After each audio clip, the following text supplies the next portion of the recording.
My name is Jay Sugarman, and I want to welcome you to Museum Open House. This ongoing series features and highlights many of the outstanding museums and other cultural institutions.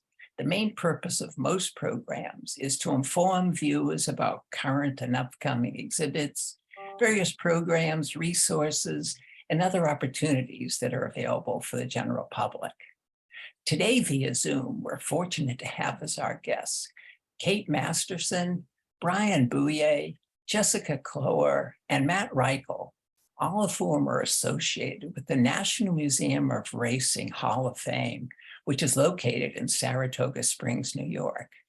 Cate serves as its director, and Brien is the director of communications in the Hall of Fame. Jessica is the museum curator, and Matt is the museum educator. During the program, we're finding out why and how the National Museum of Racing and Hall of Fame came about, and how it's grown, developed, and operates today. We'll go on a behind-the-scenes tour, and in the process, come to better understand and appreciate the wide range of exhibits, programs, events, and other opportunities that are available for visitors today. Let's start by meeting our guest and then finding out all about the National Museum of Racing and Hall of Fame. Welcome. So delighted you're all able to be here. Thank you for having us. Thank you, Jay. Thank you. You know, with the racing season recently opening on July 13th, together with the outstanding traveling exhibition celebrating the 50th anniversary of Secretariat winning the Triple Crown, I don't think we could have chosen a better time to hear about the museum and the Hall of Fame. To get us started, Cate, would you please start by giving us a little sense of some of the history and overall mission of the museum? Absolutely. So the museum was founded in Saratoga Springs, New York in 1950. And the museum's mission is to preserve and promote thoroughbred racing in America, as well as honor the sport's most accomplished participants in the official Thoroughbred Racing Hall of Fame. So in 1950, in Congress Park, the museum opened its doors, and 5 years later, it was brought here to 191 Union Avenue, where it stands today. And that was also the first year of the Hall of Fame class as well.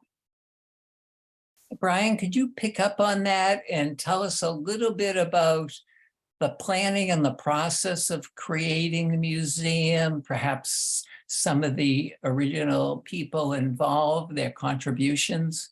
Absolutely. So as Cate mentioned, when we first were founded, we didn't have a permanent home. So the Canfield Casino, as it was known at the time, it was originally called the Clubhouse. It was built in 1870 by John Morrissey, who founded racing in Saratoga. And it was to serve as a temporary home for us until this permanent institution was able to be established a few years later. For the first 5 years that we had the museum, there was not a Hall of Fame. That was something that was being developed when they founded us. The museum's first president was a gentleman named Cornelius Vanderbilt Whitney. And the Whitney family had been associated with racing in Saratoga since right around the turn of the century, right around 1900. Through William Collins Whitney, who was kind of the family patriarch in the sport. And Cornelius Vanderbilt Whitney, who was his grandson, the third generation of the sport involved in racing, he got together with a lot of other influential people in the sport at the time. And basically, Cooperstown had established the Baseball Hall of Fame in 1939. So there was a long history there. And that was just about an hour and a half west of us. So I think there was kind of that idea of, you know, racing has been around since the colonial era. It was already had a great foothold, but let's find a way to honor that history, to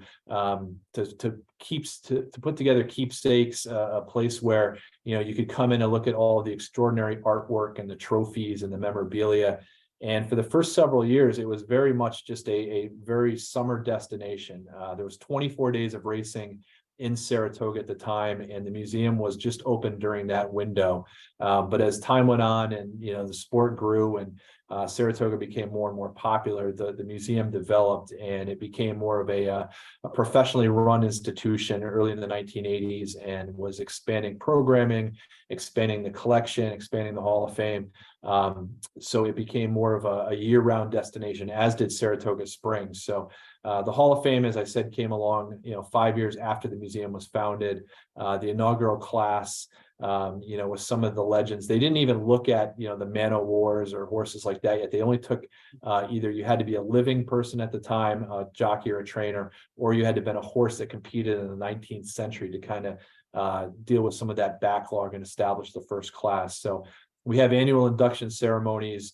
Our ceremony this year is Friday, August 4th, where we induct our new class, and it's the most coveted honor in the sport, and we're very proud to be keeping that history and honoring the great people who have been associated with the sport. Well, we look forward to hearing a little bit more about the Hall of Fame shortly. Before we step inside, would either of you share a little bit about the grounds outside? Absolutely. So we are located right across the street from Saratoga Racecourse on Union Avenue. And this is actually, the image you're showing now is a Secretariat sculpture that sits in our Cornelius Vanderbilt Whitney courtyard. So that is on the interior. It's between the museum and the Hall of Fame. And we have done a wonderful development. That this courtyard was redone in 2017. And people are able to purchase named bricks. So there's a lot of names and horse recognition and families and honors. And so that's a wonderful courtyard. And then along front of the museum back in 2017 as well, we decided to honor owners in the sport, the pageantry of the sport, with the colors of the jockey silks. And that was a development initiative. So those are donations that are made to have your colors painted on a jockey in front of the museum, and those are in place for 5 years. So that's been going on since 2017 as well. We have a Seabiscuit bronze in our East Garden, which guests can visit, along with a gate from Pimlico, which dates back quite a long time and has some history to it.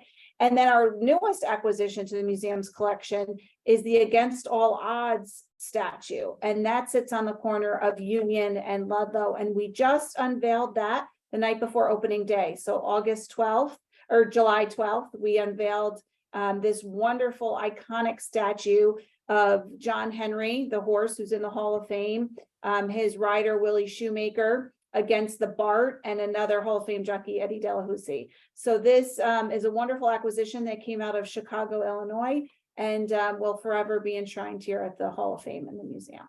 Fabulous, fabulous. I mean, just another reason to make a trip and visit this summer for sure. Just want to, as Brien mentioned, we are open year round. So June through September, we're open 7 days a week, 9 to 5.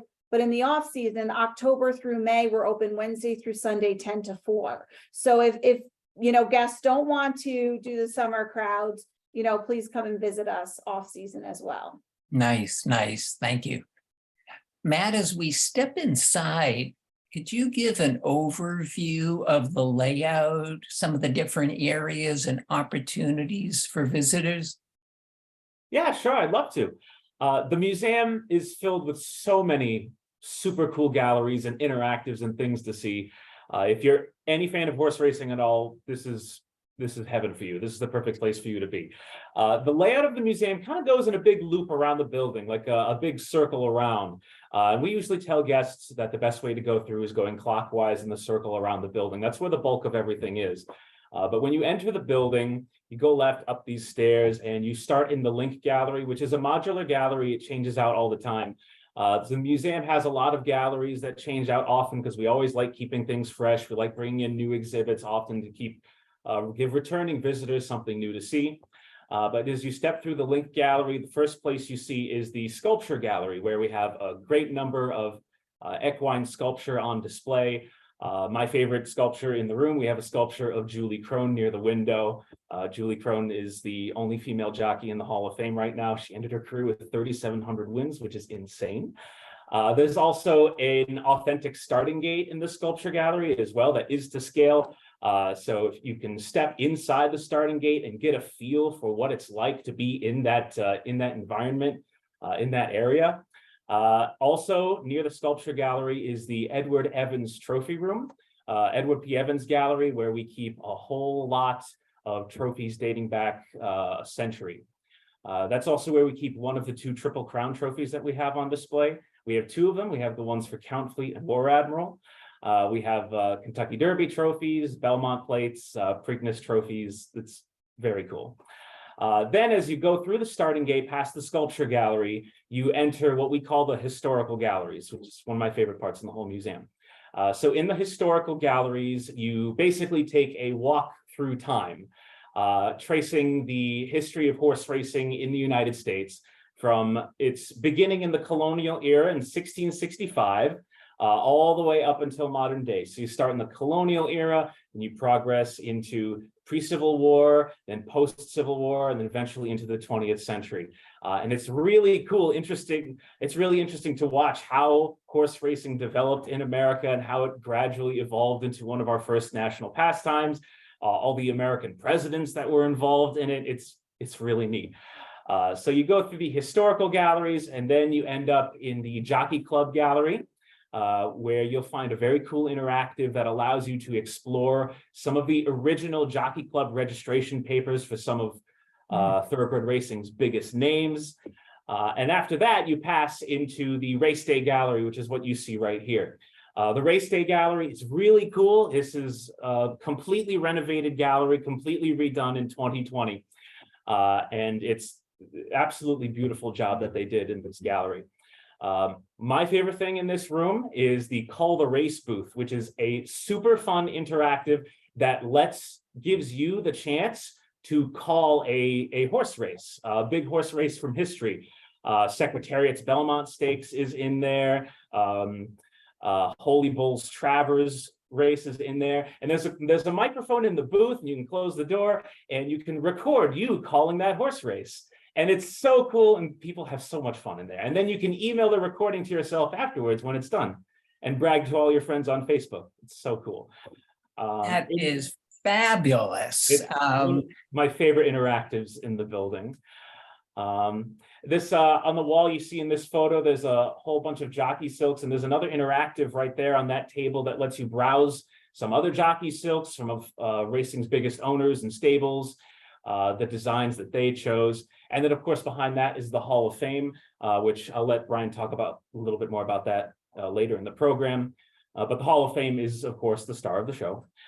And then as you continue along the museum, there's a couple more galleries. We have the Anatomy Gallery, where we showcase equine anatomy. After that, the Steeplechase Gallery, where we honor steeplechasing's most accomplished participants. The steeplechasing is under our purview as well. And then you're back up in the Link Gallery, and then you've done your full loop around the museum.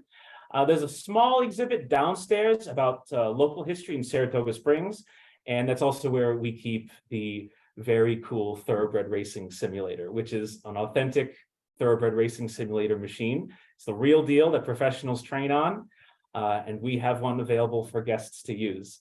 And we've had professional jockeys come in and use it and say, I cannot believe how realistic that was. That was unreal. So I guess that's just about the size of it. Wow.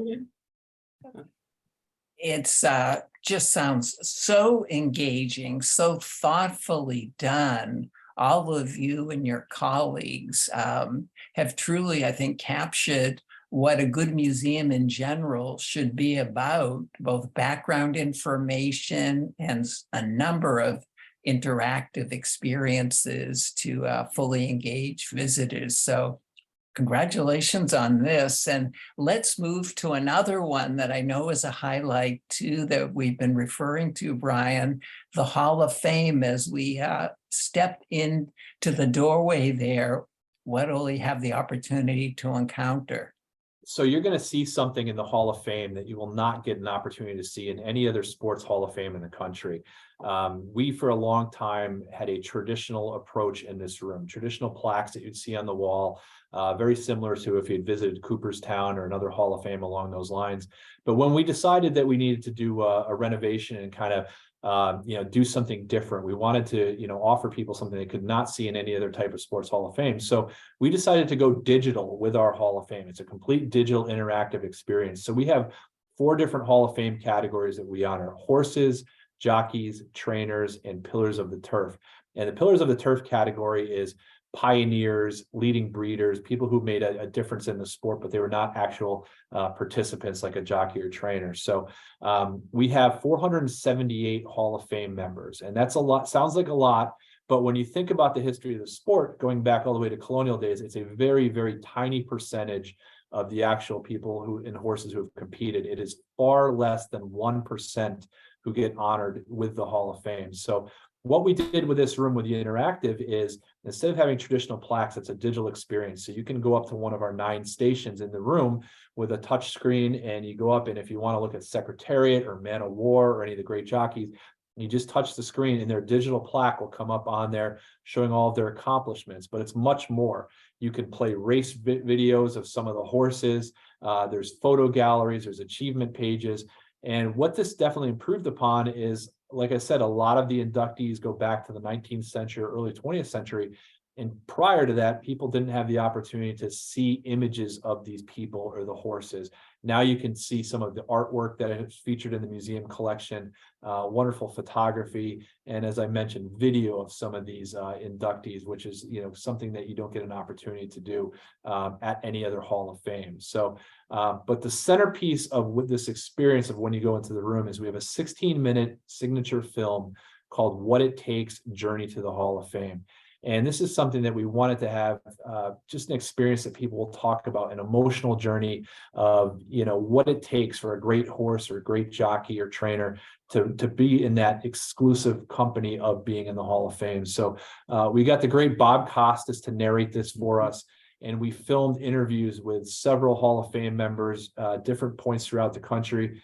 We filmed at Santa Anita Park in California. We filmed at the Kentucky Derby, at Keeneland Racetrack, as well as here in Saratoga. And we brought you into the backstretch. We showed you what it's like in the mornings. We had interviews with some of the great legends of the sport.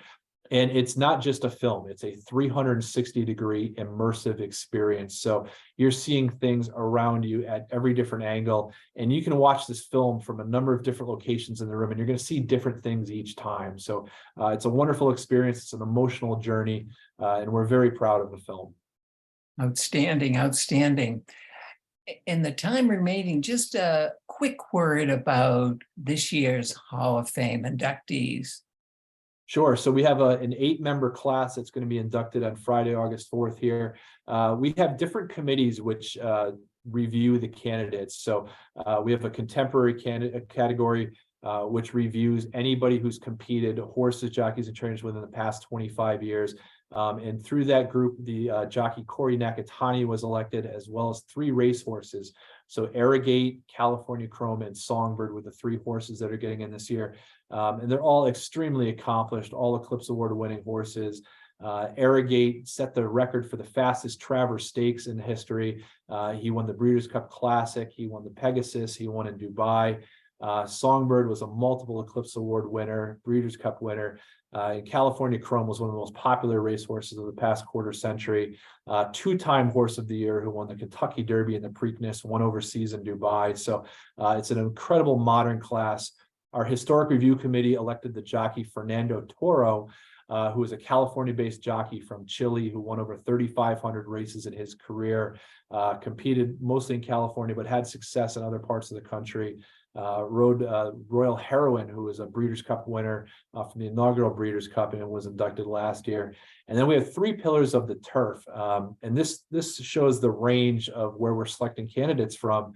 Leonard Jerome was one of the pioneers of racing in the country. He founded 3 racetracks. He was the first vice president of Saratoga Racecourse. And kind of a unique little history tidbit. He's also the grandfather of Winston Churchill. So he's got kind of an interesting resume there. And then John Haynes was a mid-20th century person who was a very influential executive in New York racing. He was also a breeder. And then we have a modern candidate in Stella Thayer, who is the president of Tampa Bay Downs. She was also the first woman president of the National Museum of Racing and Hall of Fame. And she's very influential in the game today through the Jockey Club and a lot of other endeavors. So it's a very diverse class, and you can see the scope of history that we bring in here at the Hall of Fame each year. Wonderful. It definitely sounds like some noteworthy inductees. Congratulations on this year's class. Jessica, in the time remaining, we want to hear about several of the exhibitions, starting out with this incredible traveling exhibition celebrating Secretariat's 50th anniversary of winning the Triple Crown called A Tremendous Machine. A few words about this incredible exhibition. Thank you. So yeah, as Matt mentioned, we have temporary exhibitions that we host in our museum. Our Von Staude Gallery is hosting a summer place to be. Burt Morgan's Focus on Saratoga. We have in our Link Gallery a Saul Steinberg exhibition. And then in our McBean Gallery, we have a Tremendous Machine celebrating the 50th anniversary of Secretariat's Triple Crown. In this exhibit, we were really excited to showcase fantastic objects from our collection and from generous lenders. It brings you through the whole journey of Secretariat's his route to the Triple Crown and beyond, and the people who helped him along the way, and the enduring legacy that Secretariat has had. You know, when we were traveling around with the exhibit, we went to all 3 Triple Crown races. We brought the Triple Crown trophies with us, which was absolutely wonderful, sharing it with everyone, you know, and all the races. And people had fantastic stories, either their memories of seeing the races, visiting Secretariat Claiborne Farm, or even, you know, just really learning about Secretariat through the Disney movie, and that impact that Secretariat had. The joy was just really fantastic. We really felt like we were celebrating with everyone at all the races we went to, and we're actually going to be at Colonial Downs too in September. So if you didn't get a chance to see us at one of the tracks, we will be there this September. So come visit us. Could you just share a little bit more about some of the artifacts, items, or what we're seeing in this image here? Oh, for sure. So yeah, this is like the start of the journey. So right before it, you meet Christopher Chenery, Penny Chenery, and then you learn about Big Red and about him. We have in that case blinkers, Meadow Stable silks, and we have Ron Turcotte's crop. You know, just fantastic objects that really give you a tangible connection to Secretariat. And then as you go on through the gallery, you see trophies that he's won along the way. We have his 1972 Eclipse Award. You get to engage and see the videos from the Triple Crown races. We also have objects from, we have Charlie Davis's exercise helmet. We have Ron Turcotte's boots. We have a photo signed by Jim Gaffney. So really incredible, this area of the exhibit. And then as you move on to the next section, you get to see all 3 Triple Crown trophies, as well as, you know, the Triple Crown itself. We have another video about Woodbine, which is just fantastic. I absolutely love that video. It just shows how many people came out in a rainy, cold Canadian day to see Secretariat. You know, the draw he had then, and then moving on through the exhibit, you see the draw he has today. We have some popular culture artifacts on display. We show, you know, how he is on the cover of Sports Illustrated, Time Magazine. I mean, it's just in Newsweek, which is incredible. You know, he really had such an impact and just brought so many people joy, and continues to do that. We also have fantastic artwork that's been inspired by Secretariat on view. And we have a special installation by Jamie Coram about Secretariat's stride, that she made a whole series of the stride images like Muybridge, and then animated them. So it's really fantastic. I'm very happy with how the exhibit turned out. We also share Secretariat stories that we collected along the way.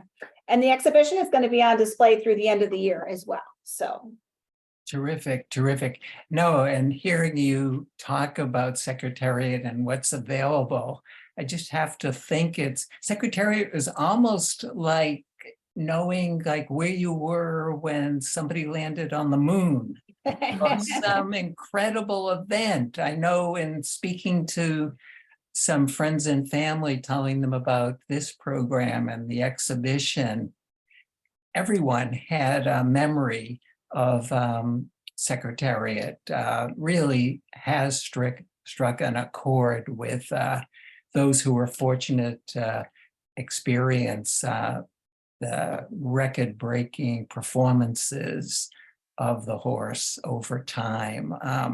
And it's hard to imagine for some of us that it's 50 years since that. And that's one of the amazing things when we were doing the tour at the 3 racetracks. The people who were on staff there were recording people talking about their memories. And it's like you said, it's like the moon landing. They remember whether they were at the track or they watched it with their parents or how they did. And, it's endured because of this legacy of this horse that 50 years later, all 3 of those records still stand. His time in the Derby, the Preakness, and the Belmont, these have stood the test of time along with this legacy. And that's why it's still so remarkable half a century later. One of my favorite stories, just briefly, was a soldier overseas who was listening to it on one of the old radios, and so the stories really are great, and people can connect. There's a lot of emotion tied to Secretariat, so. Wonderful. Cate, in closing, can you share with us any other upcoming events, programs, educational opportunities through the summer and well beyond? Yes, absolutely. So as I mentioned before, June through September, the museum is open 7 days a week, 9 a.m. to 5 p.m. We offer a range of tours. One of our most popular is an Oklahoma training track tour, which is every day at 9 a.m. Docents take guests across the street and walk you through not only the history of the Oklahoma training track and Saratoga Racecourse, but also the day-to-day of the training business and the sport itself. We have legendary race caller Tom Durkin, who is here during the racing season, Thursday through Saturday. He gives an 11 a.m. tour, and it's Tom's own tour, so he doesn't let the truth get in the way of a good story. So we give Tom, but Tom is, very well known in Saratoga, and he just called the Belmont Stakes on Fox. So Tom is a wonderful addition. We do have a farm tour series that has done extremely well. We'll be heading to Old Friends at Cabin Creek this Saturday. So those tours are doing well. We have 2 other farms, which have already sold out. In the fall, we will be opening our photo finish exhibition. I believe it's our 5th annual photo finish exhibition. So that'll be taking place in our Von Stade gallery and replacing our Burt Morgan exhibition. We will be doing new exhibitions in the beginning of the year in our Link gallery. And then we have a great student art show that we have throughout the winter as well. Fabulous, fabulous. Well, unfortunately, we've come to the end of the program. I want to thank you all again so much for being here, informing us about so much that's available at the Museum and Hall of Fame, and definitely look forward to visiting sometime soon. Continued success with all your endeavors. Thank you for having us. Thank you, Jay. There's a ton of information on our website as well. So And we'll list that in the credits. Okay, great. Terrific, terrific. Also want to thank those of you watching for joining and hope you'll be able to tune in next time.